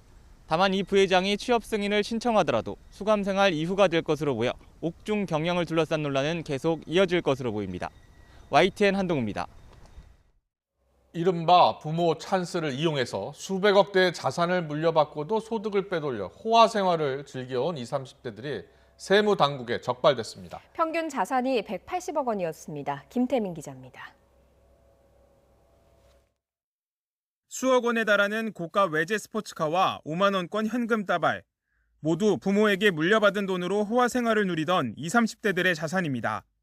이처럼 편법 증여로 재산을 불리고도 소득을 숨겨 세금을 탈루해온 탈세 혐의자에 대해 국세청이 세무조사에 착수했습니다. 이번에 적발된 한 30대 법인 대표는 부모에게 받은 주식으로 회사를 운영하면서 소득을 빼돌려 시가 70억 원이 넘는 초고가 주택과 80억 원대 건물을 사들였습니다. 여기에 법인 명의로 명품과 고급 외제 승용차를 사들여 사치를 누린 것으로 조사됐습니다. 또 한 20대는 아버지가 편법 증여한 돈으로 땅을 사 재산을 불리고 서울 강남에 50억 원이 넘는 빌딩 2채를 구매하기도 했습니다. 이렇게 조사를 받은 젊은 부자들의 평균 자산은 180여 원에 달했고 한 명이 무려 700억 원대 자산을 물려받은 경우도 있었습니다.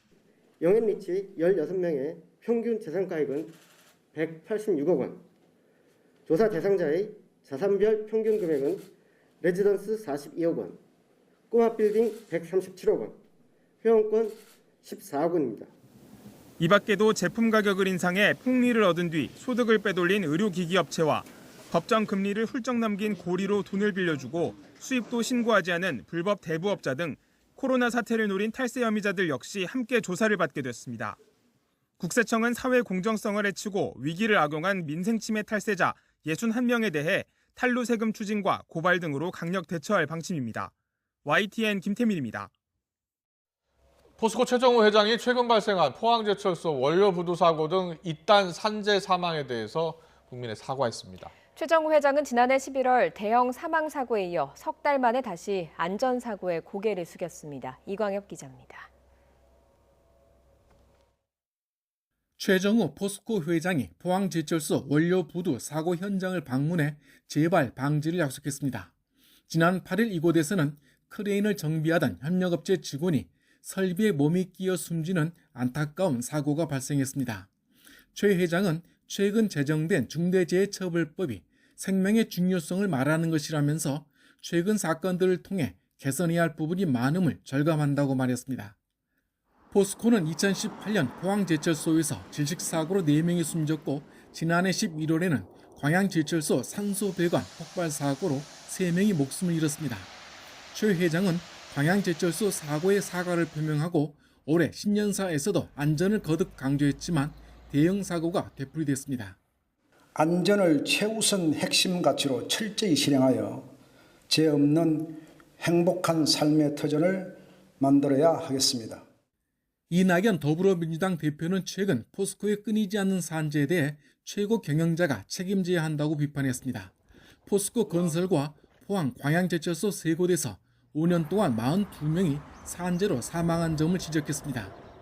세계적 철강기업 포스코에서 산재 사고가 반복되고 안전조치를 취하기는커녕 무책임한 태도가 계속되는 데 대해 분노를 금할 수 없습니다. 국회 환경노동위원회는 오는 22일 포스코 최 회장 등 9개 기업 대표를 증인으로 불러 산업재해 청문회를 열 예정입니다. 최 회장은 지난해 말 이사회에서 연임이 결정돼 다음 달 주총을 거치면 3년간 더 포스코를 이끌어갈 예정이지만 최대 주주인 국민연금공단이 적극적으로 견제에 나서야 한다는 요구가 나오고 있습니다.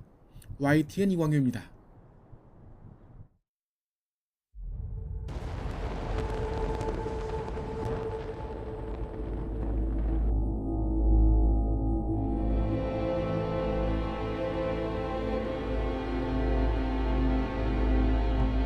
남북의 시간에 통일부가 중심이 될 수 있도록 그렇게 전력을 다하겠다는 말씀드립니다.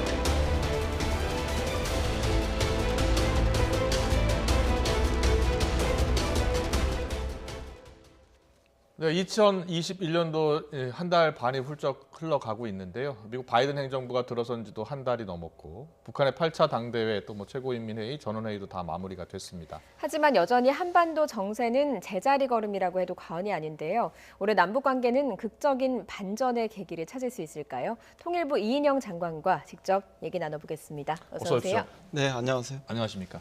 취임하신 지 이제 7개월째죠. 네. 예, 남북 관계가 참 지금 어려운 시기입니다. 예. 그동안 어떤 노력을 하셨고 그리고 어떤 어려움이 있었습니까?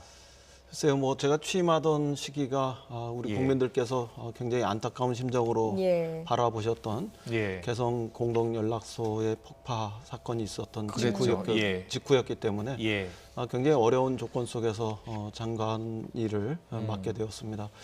그래서 성급하게 한꺼번에 남북 관계를 급격하게 좋게 만들기는 쉽지 않겠다 이렇게 판단을 했고 그래서 작은 접근을 통한 그런 변화의 모색 이런 것들을 시도하려고 했었습니다. 거기서 나왔던 얘기들이 뭐 작은 교역이라든가 또 먹는 거 아픈 거 죽기 전에 보고 싶은 거 이런 머가죽과 같은 인도주의 문제에 대해서는 어떤 상황이 오더라도 흔들림 없이 추진하겠다 뭐 이런 실질적인 접근부터 해보겠다 이렇게 했는데 큰 것이든 작은 것이든 아직 평양 측에서 아무 답이 없어서 정말 7개월 동안 아무런 반응이 없었습니까? 네, 그렇습니다. 뭐 어떤 의미에서는 혼자서 모노드라마를 쓰는 것과 같은 이런 시간을 보낸다는 그런 심정도 가진 바 있습니다. 얼마나 답답하셨을까 이런 생각도 드는 지금 이야기였는데요. 설 당일에 보니까 임진각 방문을 하셨더라고요. 이산가족 그 신청자, 상봉 신청자 중에서 지난해에만 3,000명 넘게 북녘에 가족을 보지 못하고 세상을 떠났다고 합니다. 자, 이산가족 화상 상봉 뭐 제안을 하시고 준비도 하셨는데 지금 북측에서 역시 대답이 없는 상태인 거죠. 예, 약 13만 명 정도의 신청이 있었는데 그 중에서 이미 8만 명 넘게 돌아가셔서 4만 9천 명 정도가 살아계십니다. 살아계신 분들 중에서도 90세 이상의 초고령 연령에 해당하시는 분들이 거의 30%가 되고 있고 이산가족 상봉의 문제는 미루면 미룰수록 천륜과 인륜을 저버리는 이런 일이 될 수 있기 때문에 늘 남북관계가 풀리면 이산가족 상봉 만남 이런 것들은 최우선적인 그런 대화의 주제로 되고 있습니다. 이번에도 설을 맞아서 특히 명절 때 실향민이나 이산가족 어르신들의 마음이 매우 어렵고 힘들고 그러실 거라고 생각해서 임진각에 망배단에 잠시 다녀왔습니다만 그걸 넘어서 코로나 상황 때문에 임진각조차도 못 오시는 분들이 있어서 저희가 온라인으로 화상으로 경모하는 이런 간접 체험의 기회도 드리긴 했습니다만 하루라도 빨리 살아계실 때 이산가족 상봉이 이루어지고 코로나 때문에 어렵다면은 화상 상봉이라도 이루어지고 그런 영상 편지나 이런 것들이 주고받을 수 있는 이런 기회를 만들어야 되겠다. 이런 생각으로 끊임없이 북쪽을 향해서 녹화하고 있습니다. 네. 북쪽도 나름대로 사정이 있을 겁니다. 특히 코로나 상황도 있고 경제적으로도 지금 어려운 상황이라고 들었고요. 그리고 국제적으로 지금 대북 제재도 받고 있는 상황이고 이게 조금 풀리려면 과거를 돌이켜 보면 북미 관계, 남북 관계, 특히 이제 북미 관계가 잘 풀려야 하는데 지금 바이든 정부가 출범을 했는데도 북미 간의 어떤 대화 이런 기미가 전혀 보이지 않고 있잖아요. 네, 뭐 아직 북미 간의 실질적인 접촉을 통해서 대화를 하고 있다 이런 뭐 소식은 어디서도 들을 수 없습니다. 그러나 바이든 정부의 출범과 더불어서 북이 급격한 긴장을 일으키는 이런 행위를 하는 것보다는 미국이 어떤 정책으로 나오는지 이런 것을 주시하고 관망하고 지켜보고 있는 점, 또 미국의 바이든 정부는 북쪽에 대한 정책이 예를 들면은 좀 단계적인 접근의 가능성을 보인다거나 예. 제재를 강화하는 것과 유연하게 하는 문제들을 동시적으로 고려하는 가능성을 보인다거나 또 북한 인권 문제에 대해서 이야기는 하면서도 인도주의적인 협력에 대해서는 일관되게 추진하려는 의사를 보이는 이런 점들을 생각하면은 서로 경직되게 갈등과 충돌로서 북미 관계가 시작되기보다는 좀 더 신중하고 서로 관망하되 좀 경우에 따라서는 유연하게 접근할 가능성 이런 것들도 있지 않을까 이렇게 생각하면서 기대하고 있습니다. 그런데 좀 긴장되는 부분은요. 한미연합훈련입니다. 3월에 지금 예정이 돼 있는데 북한에서는 지난 1월에 당대회에서 한미연합훈련 안 했으면 좋겠다 이렇게 이야기를 했거든요. 그리고 이인영 장관님께서도 공개적으로 좀 한미연합훈련 연기했으면 좋겠다라는 발언을 하셨는데 결국에는 3월로 예정이 됐습니다. 아무래도 뭐 제가 몇 차례 거쳐서 말씀드립니다만 통일부 장관의 입장에서는 군사훈련보다는 평화회담이 많아지는 것이 바람직하다 이렇게 생각하지 않겠습니까? 그런 뭐 연장선에서 이번에 한미 군사훈련도 예를 들면 코로나 상황도 있고 또 인근한 나라에서 일본에서 뭐 가까운 시간 안에 올림픽도 이루어지고 있고 그다음에 바이든 정부가 어떠한 그 대북 정책을 추진할 것인지도 좀 볼 필요가 있고 뭐 이런 것들 속에서 조금 더 우리가 유연하게 지혜로운 결론을 도출하는 게 어떤가 뭐 그런 측면에서 연기하는 것도 검토해 볼 만하다 이렇게 생각을 했는데요. 또 다른 한편에서 우리 군의 그 수요는 작전권 환수와 관련해서 필요한 그 한미 간의 절차들 이런 군사적 절차들 이런 것들을 밟아야 하는 이런 그 수요가 있는 것도 사실입니다. 그렇죠. 그런 측면들을 종합적으로 판단하면서 그 훈련의 뭐 형식이나 규모나 뭐 이런 것들을 조금 더 유연하고 지혜롭게 가져왔으면 좋겠다 이렇게 제 희망을 피력했고요. 또 이러한 그 점들을 고려해서 북쪽에서도 한미 군사훈련과 관련해서 좀 유연하게 판단하고 또 이해하려는 이런 노력이 있었으면 좋겠다 이렇게 생각합니다. 어떤 경우에도 이 한미 군사훈련이 남북 간에 또 북미 간에 긴장을 조성하고 격화시키는 방향으로 작용하는 것은 좀 피했으면 좋겠다 이런 생각이고 그것을 위해서 저는 끝까지 노력해야 한다 이렇게 생각합니다. 알겠습니다. 그리고 문재인 정부가 이제 임기 말을 향해 가고 있는데요. 한반도 평화 프로세스 다시 시동을 걸려면 이제 올해 상반기에 뭔가 나와야 할 것 같은데 이와 관련해서 미국 방문 계획 지난 해에도 했었잖아요. 올해도 추진할 생각이 있습니까? 네, 그 남북 관계를 개선하기 위해서 우리 입장에서는 한미 간의 정책적인 어떤 조율, 또 공조 이런 것들을 튼튼하게 만드는 것이 매우 중요하지 않겠습니까? 그렇죠. 그렇게 할 때 남북 관계를 더 깊고 넓게 또 길게 갈 수 있는 이런 과정으로 만들 수 있으니까요. 그런 측면에서 저는 뭐 제가 미국을 방문해서 미국의 주요 정책 이반자들, 담당자들하고 대화하고 소통하는 것이 도움이 된다면 뭐 전혀 주저하고 마다할 일이 아니다 이렇게 생각합니다.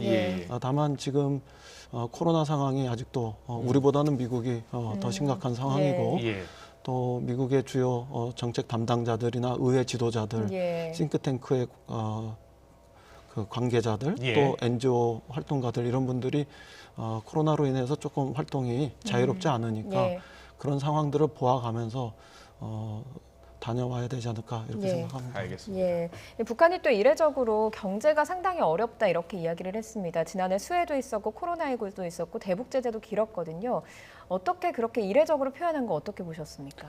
매우 솔직하고 또 어떤 면에서는 뭐 실용적인 접근이다 이렇게 생각을 합니다. 실제로 북한의 경제 사정이 그동안 제재가 지속됐었고 또 작년 한 해는 코로나로 인해서 경제나 민생을 희생하고라도 방역을 최우선적으로 대처하는 과정에서 봉쇄도 했고요. 또 작년 여름에 수해나 태풍의 피해도 있었기 때문에 경제 사정이 좋지 않을 거라고 누구나 생각합니다. 그런데 거기서 뭐 경제 사정이 좋다고 뭐 굉장히 양호하다고 이렇게 이야기하는 것은 뭐 실질적이지도 않은 거고요. 그래서 나름대로 젊은 지도자답게 솔직하게 인정할 건 인정하고 성과 지표들도 새롭게 점검하고 현실에 맞게 조정하고 그런 형태로 북한의 그 경제개발 5개년 계획 전략, 5개년 계획을 추진하는 뭐 그런 과정으로 접어들고 있는 거 아닌가 저는 그렇게 생각합니다. 알겠습니다. 남북 관계가 워낙 힘들다 보니까 가장 지금 남북 관계 개선을 바라는 분들 바로 이제 개성공단 운영하시는 분들입니다.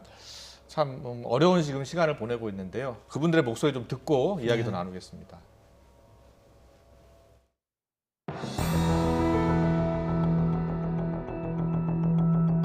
개성공단 전면 중단은 앞으로 우리가 국제사회와 함께 취해 나갈 재반 조치의 시작에 불과합니다.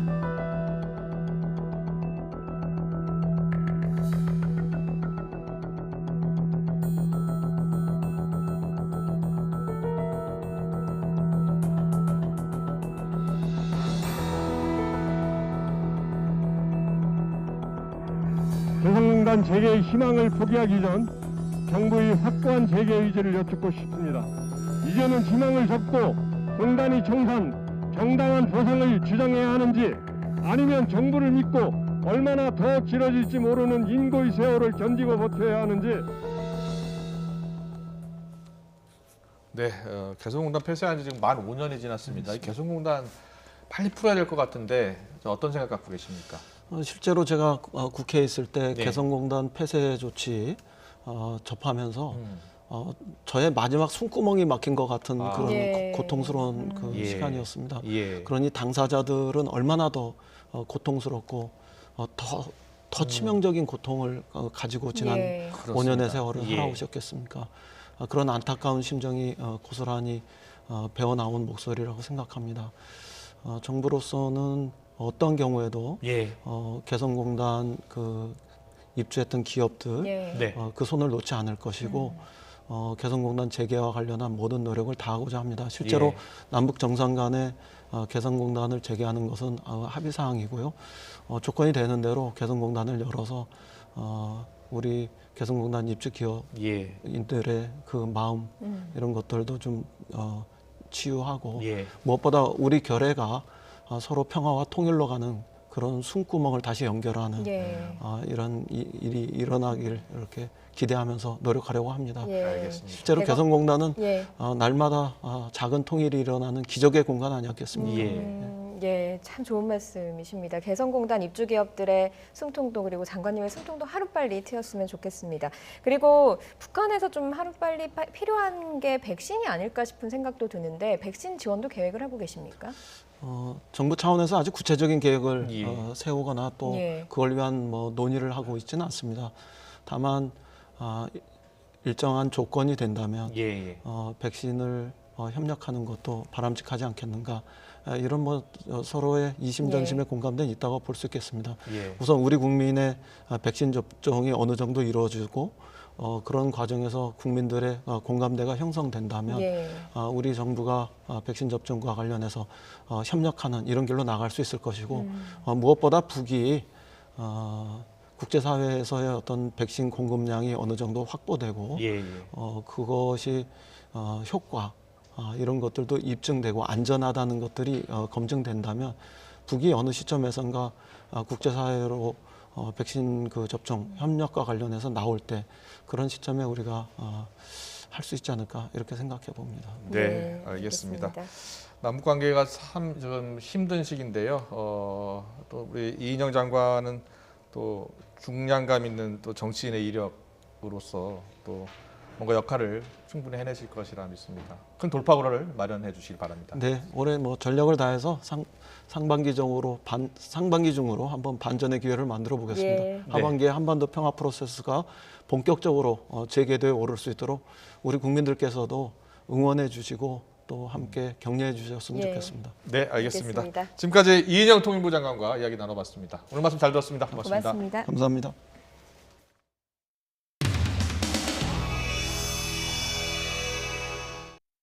전 정권에 대해서는 정강스카와 같이 선제적으로 여러분들은 대응하면서 왜 이 조국 딸에 대해서는 왜 그렇게 군뱅이처럼 느립니까? 의원님, 제가 여러 차례 반복적으로 말씀을 드렸는데요. 정유라 씨의 경우에는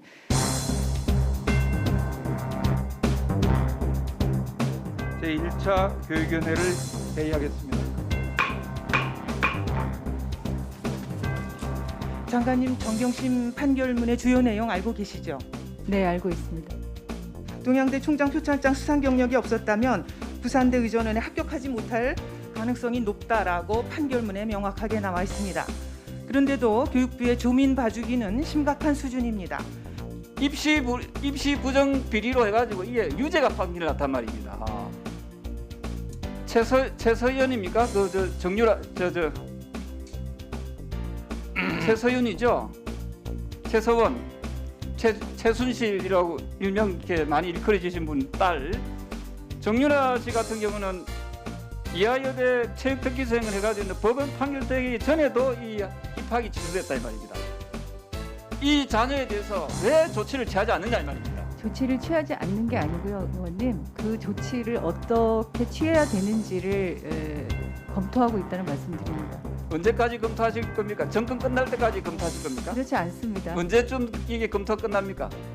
그렇게 멀지 않은 시간에 아마도 마무리될 거라고. 그 멀지 않은 시간이라는 것은 이게 너무 추상적입니다. 그 시기가 언제쯤 됩니까?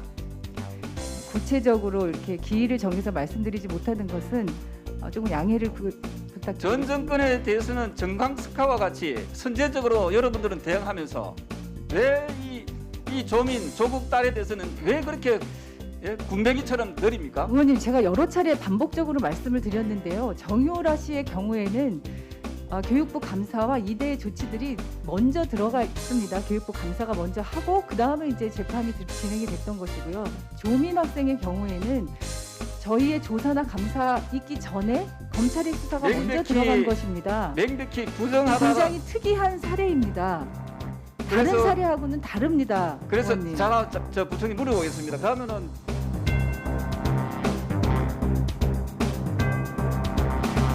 다음은 정청래 의원님 질의해 주십시오. 네, 정청래입니다. 심판받았습니다. 아직도 철진한 조국 타령을 하는 집단들이 있습니다. 그 집단 이름을 얘기하지는 않겠습니다. 앞으로 언제까지 이런 시대착오적인 그리고 갈라파고스에 고립돼 있는 그런 집단들의 얘기를 계속 들어야 되는지 원래 얘기를 안 하려고 그랬는데 화면 좀 보여주세요. 이게 나경원 서울시장 예비후보 딸의 성신여대 성적, 이렇게 빈번하게 성적을 고친 사례를 보신 적 있습니까? 뭐 그렇게 흔히 볼 수 있는 건 아닌 것 같습니다.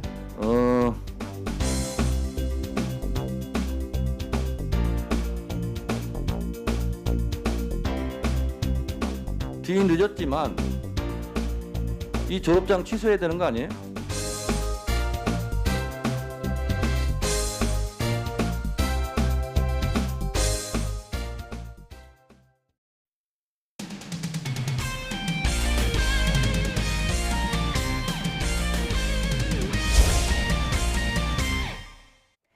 시즌 첫 번째 메이저 테니스 대회 호주 오픈에서 부상자가 속출하고 있습니다. 대회 전 엄격한 자가격리로 몸 관리를 못한 후유증이라는 불만이 나오고 있습니다. 서bun국 기자입니다. 8강전 접전을 벌이던 세계 1위 조코비치가 애꿎은 라켓을 패대게 치며 화풀이합니다. 가뜩이나 컨디션도 좋지 않은데 경기도 뜻대로 풀리지 않았기 때문입니다. 노련함을 바탕으로 3대1 역전승을 이끌어낸 조코비치는 작심한 듯 대회 주최 측을 겨냥했습니다. The 14-day quarantine people don't realize, but I think the amount of injuries during this tournament has shown how much effect it has on the players' bodies. 코로나19 탓에 대회 전 2주 격리를 하면서 몸을 제대로 만들지 못했다는 논리인데 조코비치는 이번 대회 복부 통증으로 고생하고 있습니다. 실제 남자부 디미트로프도 다리와 허리 경련으로 걷다시피 하며 게임을 포기했고 여자부 콘타 역시 메디컬 타임을 요청하며 악전고투했습니다. 남자 9번 시드 베레티니를 포함해 모두 6명이 기권하는 등 부상자가 속출하면서 몸 관리가 어려운 격리 대신 이른바 버블 방식을 도입하자는 목소리도 나왔습니다. Maybe having a venue like here and play multiple weeks at one place, multiple tournaments, multiple weeks. 대회 직전 안전을 위해 전 세계까지 동원했지만 결국 확진자가 나오면서 70명 이상의 선수가 연습도 못한 채 좁은 호텔방에 갇혔던 호주 오픈. 대회 중반 무관중으로 전환했던 주최 측은 다시 하루 2만 5천 명 입장을 재허용하는 등 코로나 상황에 따른 1위 1비가 계속되고 있습니다. YTN 서봉국입니다. 찬 공기가 강하게 유입되면서 서해상에서 눈구름이 계속 만들어지고 있습니다. 지금 호남과 제주도를 중심으로 많은 눈이 오면서 전북 순창에는 20cm에 가까운 눈이 쌓였는데요. 특보 상황을 보면 순창과 정읍에는 대설경보가, 그밖에 호남과 제주도에는 대설주의보가 내려져 있고요. 해안을 중심으로는 강풍특보까지 발효 중입니다. 호남 지방은 내일 오전까지, 제주도는 오후까지 눈이 더 이어지겠습니다.